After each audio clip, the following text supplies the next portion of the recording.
சின்னம் கொண்டு போய் சேர்க்கணும். சார் என்ன சின்னம் சார் வாங்க போகிறாங்க? எலெக்ஷன் கமிஷனில் போய் பேசி ஏதாவது சொன்னாங்களே, பேட்டு விசில் டிவி வாங்கினா கரெக்டாக இருக்கும். டிவிக்கே உங்கள் வாக்கு டிவிக்கே அப்படின்னா கட்சி பேரையும் சொன்ன மாதிரி இருக்கும், டிவி சின்னத்தையும் சொன்ன மாதிரி இருக்கும். வரைகிறது ஈஸிங்க. வரைகிற சின்னம் தான் வாங்கணும். ஒரு ஸ்கொயரு உள்ள ஒரு கோழி முட்டை, 2 ஆண்டனா முடிஞ்சிச்சு. எவன் வேணாலும் சவுத்தில் கிரிக்கிட்டு போயிட்டே இருக்கலாம். அதை விட்டுட்டு 2 யானைன்னா அது கண்ணுக்குட்டி மாதிரி இருக்கும் பார்க்கறதுக்கு. ஒவ்வொரு இடத்துலையும் ஒவ்வொரு மாதிரி ஆகிடும். யானையும் கொடுக்க மாட்டாங்க, ஏற்கனவே மாயாவதிக்கு வச்சுருக்காங்க. அதனால் இந்த மாதிரி பிரச்சனைலாம் இருக்குது. அதெல்லாம் வந்து நீ சின்னன்றது ஈஸியாக இருக்கும். உதயசூரியன் பாருங்கள், 2 இது ஒரு ரவுண்டு கோடு, அவ்வளோதான். அந்த 3 இதுக்குள்ளே டிஎம்கே அப்படின்னு எழுதிக்கலாம். ரெட்டையிலையும் அப்படி தான் ஒரு போட்டு 2 இப்படி ஒரு இலை இப்படி ஒரு இலை. தாமரை வரைகிறது கஷ்டம். ஆமாம், கை அதோட கஷ்டம்.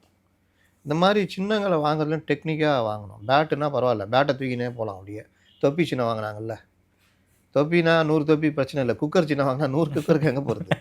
அந்த மாதிரி சின்ன வாங்குறதுலேயும் இப்போ பேட்டுனா 30 ரூபாக்கும் பேட் இருக்குது, 10 ரூபாக்கும் அந்த பிளாஸ்டிக்கில் பேட் இருக்குது, 1500 ரூபாக்கும் இருக்குது. நீ பேட்டை வாங்கி ஆட்டிக்கினே போகலாம். அந்த மாதிரி சின்னங்கள் வாங்குறதுன்றது ரொம்ப ஈஸியாக தெளிவாக வாங்கணும். அந்த மாதிரி தான் அதை கொடுத்துருக்காங்க போல்.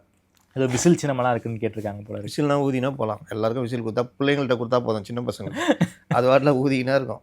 ஈஸியாக ரீச் ஆகும். விசில் தான் அவங்களுடைய ஃபஸ்ட்டு சாய்ஸ்.